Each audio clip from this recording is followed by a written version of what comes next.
హావియర్స్ China మన భారత భూభాగాన్ని ఆక్రమించడానికి ఏవైతే పనులు చేస్తూ ఉందో, ఏవైతే కుయుక్తులు పన్నుతూ ఉన్నదో, ఏవైతే దుర్మార్గాలకు తెగబడుతూ ఉన్నదో, ఈ విషయంలో ప్రధాని మోదీ చెప్తున్నటువంటిది నిజమా అబద్ధమా, లడఖ్ ప్రజలు చెప్తున్నది నిజమా అబద్ధమా, మాకు చెప్పండి అని చెప్పేసి ఈరోజు రాహుల్ గాంధీ క్వశ్చన్ చేస్తూ ఉన్నారు. ఈయన క్వశ్చన్ చేసడానికి కారణం ఏంటి అంటే, ఈ జూన్ నెలలో ఐ థింక్ 15వ తారీఖున మన జవానులు ఎవరైతే ఉన్నారో కల్నల్ సంతోష్ బాబు, అదేవిధంగా మరికొంతమంది సైనికులు అమరులు అవటం జరిగింది. ఎందుకు? మన భూభాగంలోకి వచ్చి ఈ లడఖ్ ఏరియాలో, గాల్వన్ లోయ ప్రాంతంలో మన భూభాగంలోకి చైనా సైనికులు వచ్చి వారి టెంట్లు వేసుకోవటం, వారు శిబిరాలని ఎస్టాబ్లిష్ చేసుకోవడం చేస్తూ ఉన్నారు. లైన్ ఆఫ్ యాక్చువల్ కంట్రోల్ ఏదైతే ఉంటుందో దానికి 2 కిలోమీటర్స్ యువతల కానీ 2 కిలోమీటర్స్ అవతల కానీ ఎక్కడ కూడా ఏ దేశం కూడా గుడారాలు లైక్ అటువంటి ఎస్టాబ్లిష్ చేయడం కానీ స్థావరాలు ఏవి చేయకూడదు. యాజ్ పర్ అంతర్జాతీయ సమాజ ప్రకారం చూసుకుంటూ ఉన్నా సరే, అంతర్జాతీయంగా ఏవైతే వాల్యూస్ అండ్ ఎథిక్స్ ఉంటాయి వీటి పరంగా చూసుకుంటూ ఉన్నా సరే, ఎక్కడ కూడా బోర్డర్ ఏదైతే ఉంటుందో ఆ బోర్డర్కి ఖచ్చితంగా ఇష్యూస్ ఉన్నాయన్న వేలో ఉన్నట్టు కనుక అయినట్టయితే దానికి మినిమం 2 కిలోమీటర్స్ అనేది డిస్టెన్స్ మెయింటైన్ చేయాలి ఏదైనా యాక్టివిటీ చేయాల్సి వచ్చినప్పుడు. ఈ వేలో చైనా ఉండకుండా మన భారతదేశ భూభాగంలోకి వచ్చి వాళ్ళు గుడారాలు వేయటము, ఏకంగా వాళ్ళు శిబిరాలతో ఎస్టాబ్లిష్ చేయటం, సైనికులు మోహరించడం ఇవన్నీ చేస్తున్న మూమెంట్లోనే లడఖ్ ఏరియాకి మన సైనికులు వెళ్ళటం జరిగింది. అక్కడ మన సైనికులు కూడా మోహరించి చైనా వాళ్ళ దురాక్రమణాలని అడ్డుకుందామని చూడటం జరిగింది. ఆ మూమెంట్లోనే మేము గుడారాలు తీసేస్తున్నాం వెళ్ళిపోతామని చెప్పి వెళ్ళినట్టుగా వెళ్ళి మరలా నైట్కి నైట్ వచ్చేసి గుడారాలు వేయటం, 100 మంది మళ్ళీ సైనికులు పోగొట్టడం ఈ రకం జరిగింది. అయితే ఆ దుర్మార్గులు ఆ టైంలో వారి దగ్గర మేకులు, శీలలు కొట్టిన పెద్ద పెద్ద రాడ్లు ఏంటి దారుణాతి దారుణంగా క్రూర మృగాలని చంపడానికి వాడతారు చూసారా, అంత దారుణమైన వెపన్స్ వాళ్ళ దగ్గర పెట్టుకొని మన వాళ్ళని కవ్యం చర్యలకి కవ్యం చర్యలకి వాళ్ళు పూనుకున్నట్టు జరిగింది చైనా వాళ్ళు. అయితే మన వాళ్ళు ప్రాణం ఇచ్చేసరే దేశాన్ని కాపాడుకోవాలి కదా, సార్వభౌమత్వాన్ని అదేవిధంగా మన స్వతంత్రత కాపాడుకోవాలి కదా. అదే వేలో మన సైనికులు వెళ్ళడం జరిగింది కల్నల్ సంతోష్ బాబు ఆధ్వర్యంలో ముందుకి. ఇది మా భారత భూభాగం, మీరు మా భూభాగంలోకి వచ్చారు, మీరు ముందు వెనక్కి వెళ్ళండి అని చెప్పడం జరిగింది. కానీ వాళ్ళు వెళ్ళకుండా ఏకంగా మన వాళ్ళ మీద దాడులకు దిగారు. ఏ రకంగా? పెద్ద పెద్ద ఇనుప రాడ్లకు వచ్చే శీలలు ఇవన్నీ కూడా వెల్డింగ్ చేసి ఉండటం కావచ్చు, లేదంటే లాఠీ లాంటి వాటికి వచ్చే శీలలు ఇవన్నీ కుట్టడం, దాంతో అత్యంత ఘోరంగా పాశవికంగా మన వాళ్ళని కొట్టడం జరిగింది.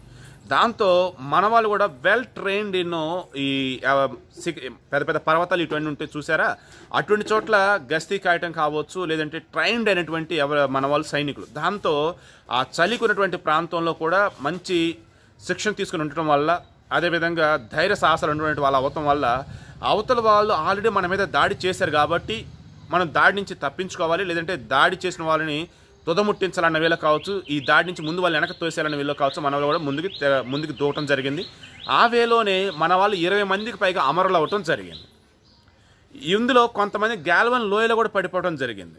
ఒక పక్క చలి, దానికి తోడు ఆల్రెడీ దెబ్బలు తగిలున్నాయి, దీంతోనే కొంతమంది ఆక్సిజన్ అందగా చనిపోయారని కూడా అంటూ ఉన్నారు. ఇంత దారుణమైనటువంటి ఇన్సిడెంట్ జరిగిన తర్వాత అప్పుడు రాహుల్ గాంధీ క్వశ్చన్ రైజ్ చేశాడు. ఇక్కడ మీరు మోదీ భక్తులుగానో, లేదు అంటే రాహుల్ భక్తులుగానో, లేదంటే పార్టీలకు భక్తులుగానో ఆలోచించవద్దు. పార్టీలకు అతీతంగా ఆలోచించండి, దేశ భక్తులుగా మాత్రమే ఆలోచించండి. రాహుల్ ఆ రకం క్వశ్చన్ చేసినప్పుడు చాలామంది ఏమన్నారంటే, అమరులైనటువంటి జవాన్ల విషయంలో కూడా రాజకీయం చేద్దామని చెప్పి రాహుల్ గాంధీ చూస్తున్నాడని చెప్పి బీజేపీ వాళ్ళు అన్నారు. బీజేపీ వాళ్ళు వచ్చేసి ఏం చెప్పారు, మన సైనికులు వీరోచితంగా పోరాడారు, అమరులయ్యారని అన్నారు. కానీ చైనా వాళ్ళు మన భారత భూభాగంలోకి రావటం వల్లే మన వాళ్ళు ఈ రకంగా పోరాడాల్సి వచ్చిందన్న విషయం చెప్పలా. అప్పుడు రాహుల్ గాంధీ ఒక మాట అన్నాడు, చైనా మన భారత భూభాగంలోకి వచ్చిందా రాలేదా, మన భారత భూభాగాన్ని ఆక్రమించిందా లేదా అన్నాడు.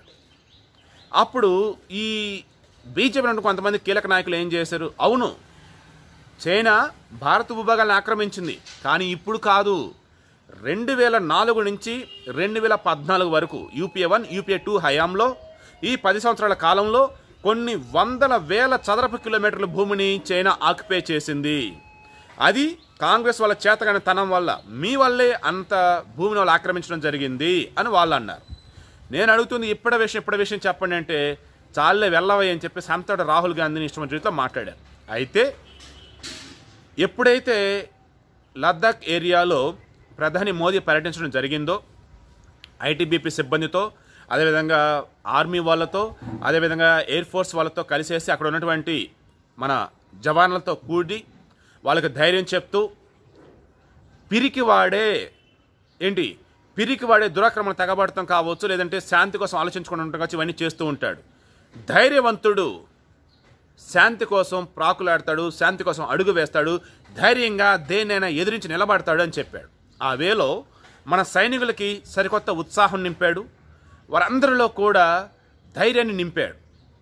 అయితే ఆ మూమెంట్లోనే ప్రధాని మోదీ ఎవరైతే మొన్న మన సైనికులు గాయాల పాలైనారు, కొంతమంది చనిపోయారు, కొంతమంది గాయాల పాలయ్యారు, వీరికి ట్రీట్మెంట్ అందిస్తున్నటువంటి హాస్పిటల్ వెళ్ళడం జరిగింది. ఈ హాస్పిటల్కి వెళ్ళినటువంటి మూమెంట్లో కొంతమంది సైనికులను పలకరిస్తున్న మూమెంట్లో ఫోటో షూట్ చేసి బయటకు రిలీజ్ చేయడం జరిగింది. ఆ ఫోటో బయటకు రిలీజ్ చేసిన తర్వాత ఒక senior journalist Raju Narsetti, I think international journalist అని అంటూ ఉన్నారు ఇతన్ని. ఈయన ట్వీట్లోనే ఆ బీజేపీ అఫీషియల్ వాళ్ళు చేసింది, ప్రధానమంత్రి అఫీషియల్ చేసిన దానికి రిప్లై ఇస్తూ, నాకు చాలా అనుమానంగా ఉంది, మీరు ఒక హాస్పిటల్కి వెళ్ళారు, ఈ హాస్పిటల్లో ఉన్నది ఎవరైనా చెప్పారు, మొన్న చైనా వారి యొక్క దాడిలో గాయపడినటువంటి సైనికులని చెప్తూ ఉన్నారు. జూన్ 15 జరిగింది ఇన్సిడెంట్.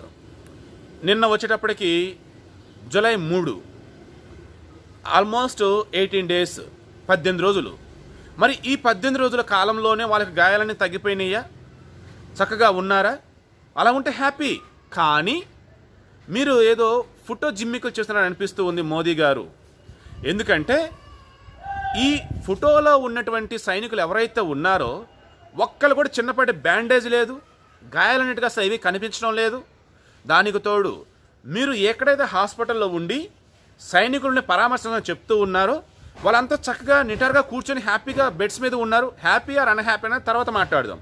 వాళ్ళైతే హెల్తీగానే కనిపిస్తూ ఉన్నారు, గాయాలంటూ సైనికులకు కనిపించడం లేదు, దెబ్బలు ఎక్కడ కనిపించడం లేదు, బ్యాండేజ్లో ఏమి లేవు. దానికి తోడు ఈ హాస్పిటల్లో మీరు ఎక్కడైతే సందర్శించి ఉన్నారో అక్కడ కనీసం ఒక చిన్నపాటి మెడికల్ ఎక్విప్మెంట్ కనిపించడం లేదే, అంటే మీరు ఏదో దాస్తున్నారు, వీరు మొన్న గాయాల పాలైనటువంటి జవాన్లు కాదు అని చెప్పేసి ఆయన క్వశ్చన్ చేయడం జరిగింది.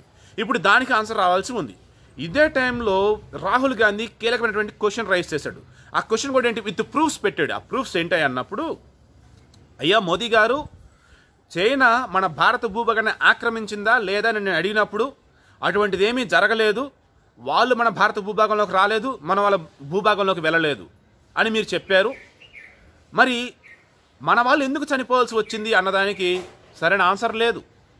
అదేమంటే రాజకీయ మాటలు చెప్పిన అనరాని మాటలు అన్నారే, కానీ ఈరోజు లడఖ్ ప్రజలు చెప్తూ ఉన్నారు చైనా భారత భూభాగాన్ని ఆక్రమించింది, చైనా భారత భూభాగంలోకి వచ్చిందని చెప్పేసి లడఖ్ ప్రజలు చెప్తూ ఉన్నారు. నేను వారితో వీడియో కాన్ఫరెన్స్లో మాట్లాడటం జరిగింది. ఇదిగో వారు వీడియో కాన్ఫరెన్స్లో మాట్లాడిన మాటలు, వారు చెప్పిన నిజాలు అని చెప్పేసి దాన్ని ట్యాగ్ చేయడం జరిగింది. ఇప్పుడు ప్రధాని మోదీ గారు మీరు చెప్పండి, మీరు చెప్తున్నది అబద్ధమా లేదంటే లడఖ్ ప్రజలు చెప్తున్నది అబద్ధమా? వాస్తవం ఏంటి అన్నారు. వాస్తవం ఏంటి అన్నప్పుడు నిజాలు మనం పరిశీలించాల్సి వచ్చినప్పుడు, నిజమే మాట్లాడాల్సి వచ్చినప్పుడు ఖచ్చితంగా ఈరోజు వాస్తవం ఒప్పుకొని తీరాలి. నాడు యూపీఏ గవర్నమెంట్ ఉన్నటువంటి టైంలో వారు ఇచ్చినటువంటి అలుసు చూసుకొని చైనా వాళ్ళు మన భారత భూభాగాన్ని ఆల్రెడీ గతంలో ఆక్రమించారు. ఈరోజు కూడా మన వాళ్ళు శాంతి శాంతి అని అంటున్నందుకు వాళ్ళు దుందుడు చర్యలు పాల్పడుతూ, కవ్యం చర్యలకు పాల్పడుతూ, ఏకంగా ఎన్నో కుయుక్తులు పన్నుతూ మన దేశ భూభాగంలోకి వాళ్ళు వచ్చారు. ఆల్రెడీ మన భారతదేశ భూభాగం కొంత ఆల్రెడీ వాళ్ళ ఆధీనంలో ఉన్నది. అందుకే మన భారతదేశం సైనికులు ఎవరైతే ఉన్నారో దేశం కోసం ప్రాణాలు అర్పించడం జరిగింది, దేశం కోసమే వారితో తలపట్టడం జరిగింది. సో కన్క్లూజన్ నేను ఈరోజు ఇవ్వదలుచుకునేది ఒకే ఒక్కటి, పార్టీల పరంగానో లేదంటే ఆ నాయకుడికి భక్తుడిగానో ఈ నాయకుడికి భక్తుడిగానో కాకుండా నిజం గురించి మాట్లాడాల్సి వచ్చినప్పుడు లడఖ్ ప్రజలు ఈరోజు నిజం చెప్తూ ఉన్నారు. లైన్ ఆఫ్ యాక్చువల్ కంట్రోల్ దగ్గర చైనా వాళ్ళు నిబంధనలు అతిక్రమించి మన భారతదేశ భూభాగంలోకి వచ్చారు. భూభాగంలోకి రావటం వల్లే మన దేశ సైనికులు వారితో పోరాటం జరిగింది. ఆవేలోనే మన వాళ్ళు కొంతమంది అమరలవటం జరిగింది, మరి కొంతమంది క్షతగాత్రులు హాస్పిటల్కి వెళ్ళడం జరిగింది. అదే ఈరోజు లడఖ్ ప్రజలు చెప్తూ ఉన్నారు. ఎప్పటికైనా సరే ఏదో చైనా వాళ్ళు భారతదేశంలోకి వచ్చారు, దానివల్ల గొడవ చెప్పినట్టయితే మన చేతగానితనమైనట్టు పని అవి అసలు ఆలోచించకుండా నిజాలు ఏంటంటే మీరు చెప్పండి. ఆల్రెడీ ఇప్పటికే చైనా వస్తువులు బహిష్కరించాలని, చైనాకి సంబంధించేసి కంపెనీలు కనుక ఏమైనా ఉన్నట్టు వాడిని వెనక్కి పంపిద్దామని ఆవేళ మీరు చర్యలు తీసుకుంటూ ఉన్నారు. ప్రజలు కూడా ఆ రోజు ఆవేళ మీకు కోఆపరేట్ చేస్తూ ఉన్నారు. అలాంటప్పుడు రాహుల్ గాంధీ అడిగినట్టుగా ఎందుకు మీరు నిజాన్ని దాస్తున్నారు? నిజమే, చైనా మన దేశంలోకి ఆక్రమణకు తెగబడింది, అందుకే మన వాళ్ళు పోరాటం చేయాల్సి వచ్చిందని ఒక్క నిజం ఎందుకు మీరు దాస్తూ ఉన్నారు? ఈరోజు లడఖ్ ప్రజలు అక్కడ ఉన్న వాళ్ళు నిజంగా చెప్తూ ఉన్నారు కదా, నిజమే చైనా భూ ఆక్రమణ తెగబడిందని. ఆ నిజాన్ని మీరు దాచవద్దు. దేశభక్తి విషయంలో యావత్ దేశమంతా మీ వెంటే ఉంటుంది, ఎందుకంటే మీరు దేశ ప్రధాని కాబట్టి. ఇటువంటి మూమెంట్లో మీరు ఏదో దాయవద్దు, ఉన్న నిజానే చెప్పండి. అలా నిజం చెప్పినప్పుడే దేశ ప్రజలు కూడా మరింత కోఆపరేషన్ అనేది మీకు ఇస్తారు. అదర్వైజ్ రాహుల్ గాంధీ అన్నట్టుగా రాజకీయాలు మీరు చేసినట్టుగా భావించాల్సి ఉంటుంది.